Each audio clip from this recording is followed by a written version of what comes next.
प्यारे विद्यार्थियों, अपन विद्युत धारा पाठ को पढ़ रहे थे और विद्युत धारा में इससे पहले अपन 2 क्लासें अपन पढ़ चुके हैं।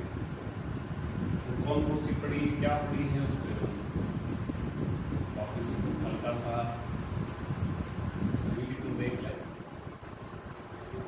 इलेक्ट्रिकल विद्युत धारा हमने पढ़ा था, आवेश के बारे में हमने पढ़ा था, धारा के बारे में हमने पढ़ा था विभव। और फिर कल जो हमने बात की थी, किसके बारे में बात की थी? कल वाला वीडियो आपने इसके किसने देखा? किसी ने नहीं देखा? ओम की नहीं। आज आके घर जाके देख लेना। कल हमने बात की थी ओम के नियम। ओम वैज्ञानिक था जिसने नियम दिया था। नियम क्या था? नियम एक संबंध था कि जो विद्युत धारा होती है ना, ये विभवांतर पर आश्रित परिपथ में विद्युत धारा कितनी होगी, ये किस पे डिपेंड करती है? विभवांतर पर। धारा विभवांतर पर निर्भर करती है। अब कैसे करती है? विभवांतर बढ़ने से धारा बढ़ती है या विभवांतर बढ़ने से धारा घटती है? इस संबंध में उन्होंने अपने जो प्रयोग थे, उसके परिणाम, उसके जो अनुभव थे, उसके आधार पे नियम किया था। जैसे कहा गया था ओम का नियम। क्या कहा गया था? ओम। वो कल हो चुका। तो आपने वीडियो नहीं देखा तो आज आपके ग्रुप में उसका लिंक दिया हुआ है, उसे देख करके आप उसको देखें। तो 2 वीडियो है इस पाठ से संबंधित। आपके ग्रुप में 2 वीडियो दिए हुए हैं। पहले वाले को देखना, कल वाले को बाद में देखना, और उसके बाद में आज तो आप लाइव पढ़ रहे हो मेरे से, और फिर रिकॉर्डिंग भी देख लेना, तो तुम्हारे रिवीजन में। तो आज मैं बात कर रहा हूँ प्रतिरोध की निर्भरता की। उसके अंदर ही कौन सा ओम का नियम आया था, V = IR, जिसमें R प्रतिरोध था, एक स्थिरांक था, प्रतिरोध जिसको कहा था। प्रतिरोध मतलब आवेश के बहाव में उत्पन्न बाधा। आवेश बहता है ना, तो उसके बहने में आने वाली रुकावट, बाधा, जिसको हमें प्रतिरोध कहते हैं, उसकी परिभाषा हमने ली थी। अब इस प्रतिरोध, इसको हमने स्थिरांक कहा था, लेकिन ये भी निर्भर करता है, ये किन किन बातों पर निर्भर करता है, इस पे आज हम चर्चा करेंगे। तो प्रतिरोध की निर्भरता, प्रतिरोध की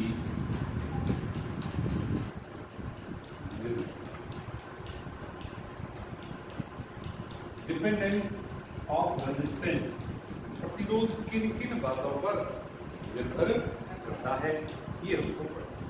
तो प्रतिरोध मैं जानकारी दे दूं, 4 बातों पर निर्भर करता है। जो चालक है उसकी लंबाई कितनी, तो एक पे निर्भर करता है लंबाई। दूसरा डिपेंड करता है ये उसके अनुप्रस्थ काट पर। अनुप्रस्थ काट समझते हो? अनुप्रस्थ का मतलब लंबवत होता है। जैसे ये है, उसको अपन यूं काटें, इसकी लंबाई है तो इसके लंबवत यूं काटें, तो उस काटने पे इधर वाला जो भाग होगा उसके क्षेत्रफल को हम अनुप्रस्थ काट कहेंगे। क्या कहेंगे? अनुप्रस्थ काट। वो कितना है, वो ज्यादा है, कम है, उस पर प्रतिरोध निर्भर करता है। तीसरा निर्भर करता है ये ताप, यानी एक ही वस्तु का ताप, प्रतिरोध भिन्न भिन्न तापों पर भिन्न। और चौथा है पदार्थ की प्रकृति। पदार्थ की प्रकृति से मतलब ये है कि अलग अलग पदार्थों के लिए प्रतिरोध के मान अलग है। तांबे से ताप बनाया है तो प्रतिरोध अलग है, आपने लोहे से बनाया है तो अलग होगा, लकड़ी से बनाया है तो अलग होगा। तो पहले अपन बात कर रहे हैं कि इन 2 पे कैसे डिपेंड। निर्भरता के 2 अर्थ है। निर्भरता के 2 अर्थ हो सकते हैं। क्या? कि ये बढ़ने पर ये बढ़ भी सकता है। निर्भर करना का मतलब ये है कि ये बदलता है तो ये बदलता है। कैसे बदलता है? इसके बढ़ने से बढ़ता है या इसके बढ़ने से ये, तो किस प्रकार निर्भर करता है वो अपन देखेंगे। तो इन 2 पे आश्रितता को हम पहले पढ़ेंगे। तो पहला है लंबाई के साथ में प्रतिरोध लंबाई के समानुपाती है। प्रतिरोध लंबाई के समानुपाती होता है।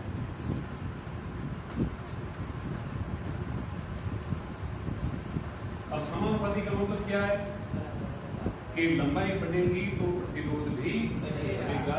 ये छोटा तार है, उसका प्रतिरोध कुछ है, लंबा तार लोगे तो उसका प्रतिरोध उससे क्या होगा, अधिक। छोटे तार का प्रतिरोध कम और लंबे तार का क्यों? क्योंकि प्रतिरोध लंबाई के समानुपाती होता है। प्रतिरोध को हम आर लिखते हैं और लंबाई को एल से लिखते हैं। आर समानुपाती क्या हो गया, एल। ये काय का चिन्ह है, समानुपाती, प्रोपोर्शनल, अनुक्रमानुपाती। क्या बोल सकते हैं इसको? अनुक्रमानुपाती भी बोल सकते हैं और समानुपाती। दूसरा प्रतिरोध अनुप्रस्थ काट के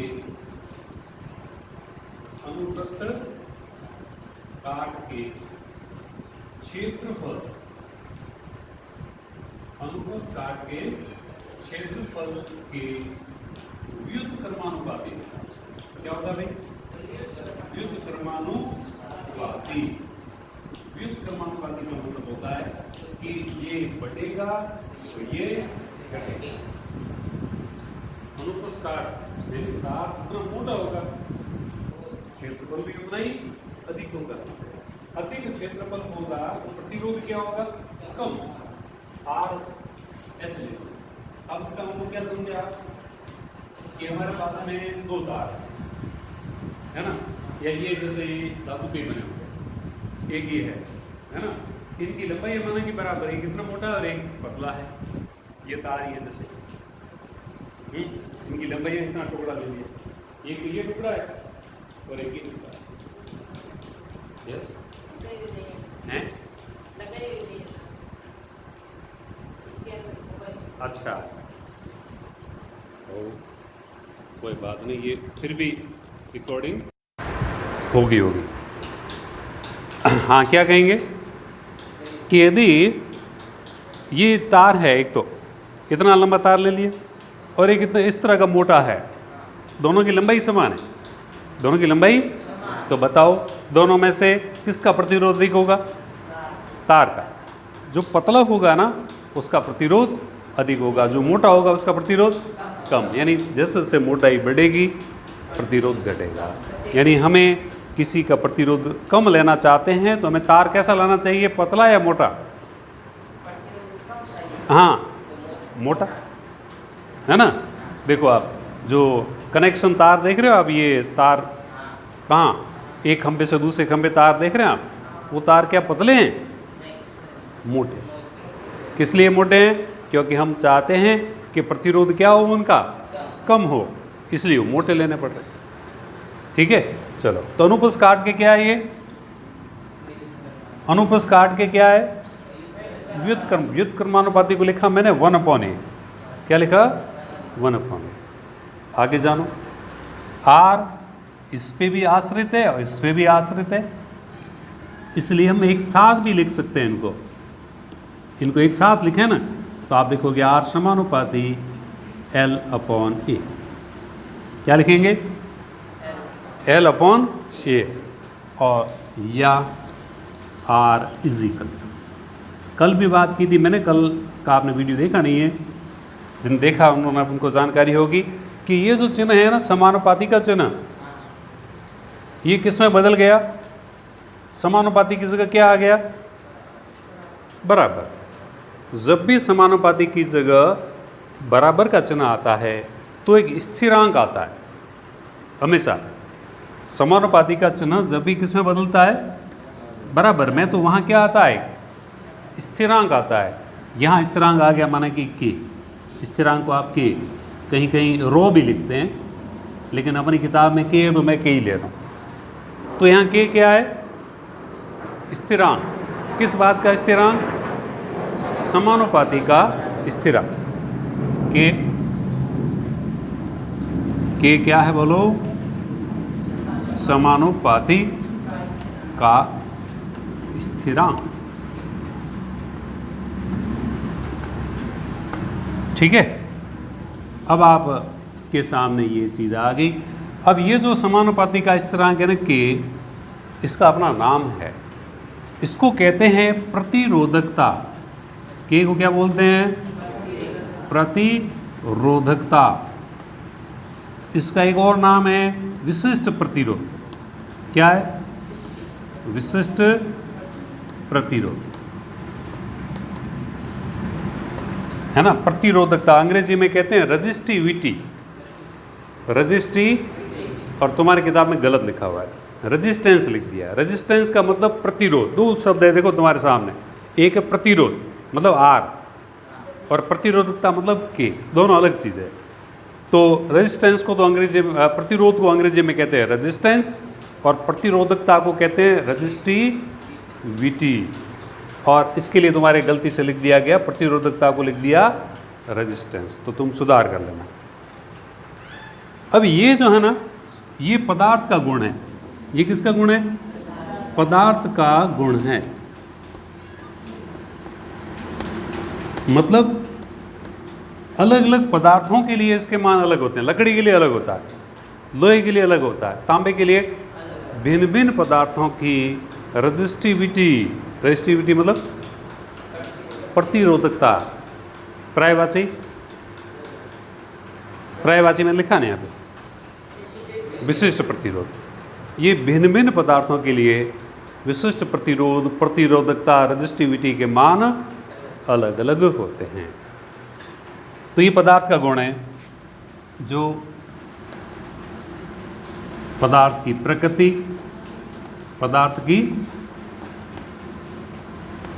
प्रकृति, एवं ताप। अब ये किस पे डिपेंड करता है?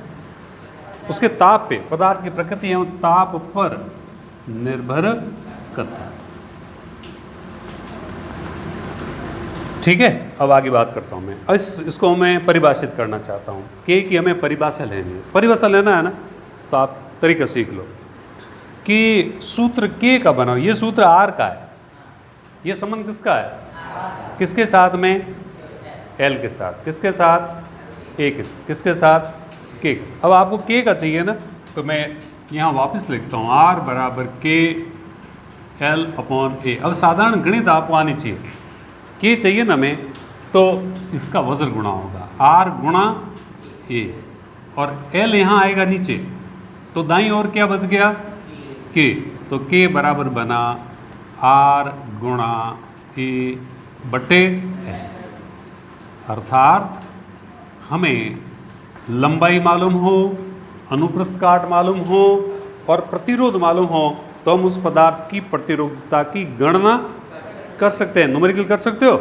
मैं कहूँ कि एक तार है जिसकी लंबाई 2 मीटर है, इसका अनुप्रस्थ काट 1 वर्ग मीटर है, उसकी प्रतिरोधकता 5 गुणा 10⁻⁻8 है। 5 गुणा सबके मान रख दे। प्रतिरोधकता नहीं, यहाँ प्रतिरोध चाहिए ना।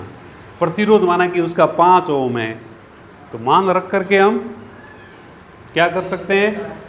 के की गणना सीधा सा, जो मान दिए हुए हैं, जो अंश में है तो अंश में रख दो, हर में है तो। अब इसका बनाना हमको मात्रक। क्या बनाना इसका? मात्रक। कैसे बनाऊं मात्रक? मात्रक बनाना मैंने पहले वीडियो में भी सिखाया, दूसरे में भी सिखाया। मात्रक बनाने का सीधा सा तरीका है कि जो राशियां जहां जहां हैं वहां उनके मात्रक लिख दो। मात्रक के का बनाना है, तो दाईं ओर क्या है? आर मतलब प्रतिरोध, ए मतलब वर्ग क्षेत्रफल अनुप्रस्थ काट का, और एल मतलब लंबाई। तो बताओ, प्रतिरोध का मात्रक होता है ओम। क्या होता है? ओम। ओम को इस प्रकार के ओमेगा, इसको ओमेगा भी बोलते हैं, इससे दिखाते हैं। क्षेत्रफल का होता है वर्ग मीटर। क्षेत्रफल का मात्रक होता है वर्ग, और लंबाई का होता है सेंटीमीटर। क्या मीटर? लंबाई का मात्रक सेंटीमीटर है या मीटर है? दोनों ही है ना। सेंटीमीटर भी लंबाई का है, और लेकिन हम एक ही पद्धति चुनेंगे। वर्ग मीटर यहाँ लिया है ना, तो यहाँ भी मीटर लोगे, सेंटीमीटर नहीं लोगे। तो यहाँ मीटर लिखोगे। चलो ये मीटर से मीटर कटेगा तो क्या आया भाई, ओम गुणा मीटर, यानी प्रतिरोधकता का मात्र क्या होता है, ओम इंटू मीटर। अब इसकी परिभाषा, अब परिभाषा देना भी सीख लो। परिभाषा देना कैसे होगा, देखो कि परिभाषा हमको आर के पदों में चाहिए, तो बाकी वाली राशियों के मान एक एक लो। कितना लो, जैसे यदि L is equal to 1 metre, मतलब एक तार लिया हमने जिसकी लंबाई कितनी है, 1 मीटर, 1 मीटर लंबा तार। ऐसा तार लिया है जिसका अनुप्रस्थ काट का क्षेत्रफल 1 वर्ग मीटर है। एक ऐसा तार मैं लेने जा रहा हूं जिसकी लंबाई कितनी है, 1 मीटर, और अनुप्रस्थ काट कितना है, 1 वर्ग मीटर है। तो क्या होगा देखो आप, तो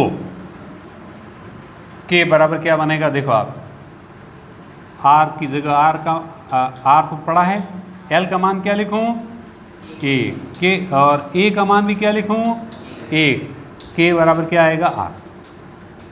के कितना होगा, आर।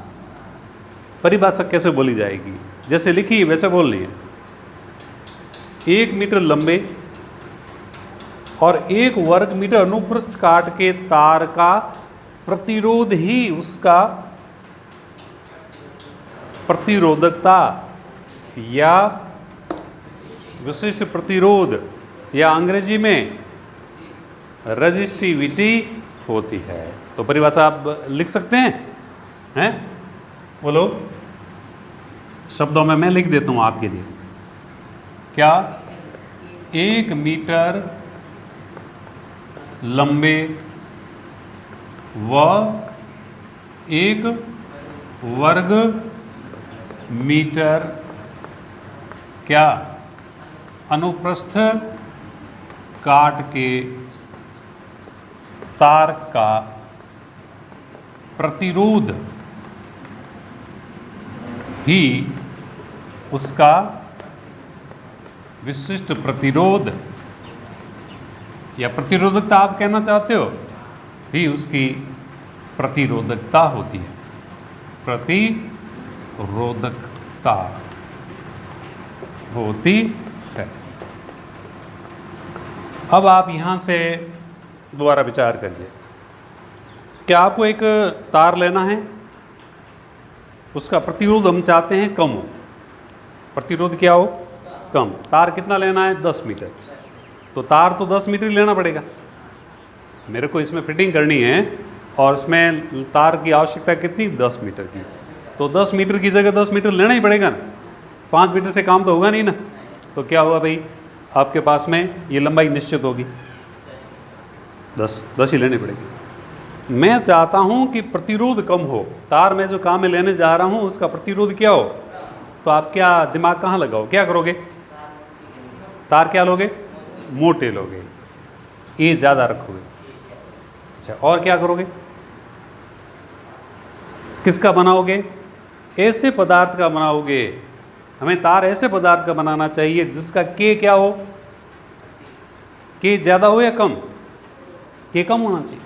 के किसका गुण है, के किसका गुण है, पदार्थ का। अलग अलग पदार्थों के लिए के मान अलग, तांबे के लिए अलग होता है, सोने के लिए अलग होता है, लकड़ी के लिए अलग है, हवा के लिए अलग है।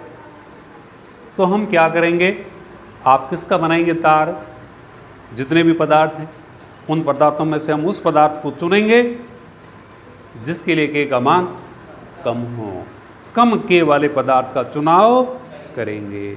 अब चांदी के लिए के का मान कम है, लेकिन हम चांदी का नहीं लेते, महंगा बहुत ज़्यादा है, तो फिर हम ऐसा चुनेंगे जिसके लिए के का मान कम हो लेकिन वो सस्ता भी हो, सुलभ भी हो।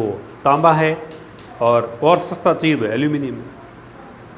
तो तार का जो प्रतिरोध है वो लंबाई के समानुपाती है और अनुप्रस्थ काट के व्युत्क्रमानुपाती। लंबाई जितनी ज़्यादा होगी प्रतिरोध उतना ही कम होगा, मोटाई जितनी प्रतिरोध उतना ही कम होगा। ठीक है। अब ये प्रतिरोधकता है इसके मान के लिए एक धातुओं के लिए आप देखें तो धातुओं की प्रतिरोधकता कम होती है, धातुओं की प्रतिरोधकता कम होती है, रोधकता तुलनात्मक रूप से कम है ना। बाकी पदार्थ अधातु लकड़ी है ना, एस्बेस्टस, एबोनाइट, उनसे कम होती है, की प्रतिरोधकता कम होती है। अब यदि प्रतिरोधकता के लिए कुछ पदार्थ चुनें, जैसे कि अभी बात हुई थी कि प्रतिरोधकता का मान के किसका के ले लेते हैं चांदी, सबसे कम के तांबा, तांबे को मैं CU लिख दूं, आप प्रतीक समझते हैं ना रसायन में। फिर है के गोल्ड AU, के AL एल्यूमिनियम। ये क्या कह रहे हैं, ये मैंने जो मेरी लिखावट क्या कह रही है कि चांदी, तांबा, सोना और एल्यूमिनियम में प्रतिरोधकता किसकी सबसे ज़्यादा है, ज़्यादा किसकी है, एल्यूमिनियम की। सोने की उससे, तांबे की, चांदी की, यानी चांदी की प्रतिरोधकता सबसे कम होती है और प्रतिरोधकता का उल्टा होता है चालकता। एक नया शब्द में बोल रहा हूँ, कंडक्टिविटी। क्या बोल रहा हूँ, चालकता, जो व्युत्क्रम होती है किसकी, प्रतिरोधकता की। ठीक है, आज इतना ही लेते हैं, वीडियो लंबा हो जाएगा तो मेरे को अपलोडिंग में और आपको देखने में भी असुविधा होगी। लेकिन इससे आगे और बहुत सारी इस पर मुझे चर्चा करनी है आपसे, वो अगले वीडियो में करेंगे। लेकिन ये जो वीडियो है आपने अभी देखा है, उसको आप नोट कर लें और घर जाकर के जो वीडियो दोबारा देखें तब वापस आपको समझ में आ जाएगा। किताब को ज़रूर देखो। और विज्ञान का ये जो भाग है, भौतिक विज्ञान, इसमें अभ्यास, आंकिक प्रश्नों का अभ्यास, वो आपको ज़्यादा याद रखाएगा। जितना न्यूमेरिकल आप सोल्व करोगे ना, उतनी ही मेमोरी आपकी बढ़ेगी। ठीक है ना। तो इससे संबंधित किताब में जो न्यूमेरिकल मिलते हैं वो आप अभ्यास कर लेना, और जो कठिनाई होती है उस पर आप कल सवाल पूछ लेना। ठीक है, थैंक यू।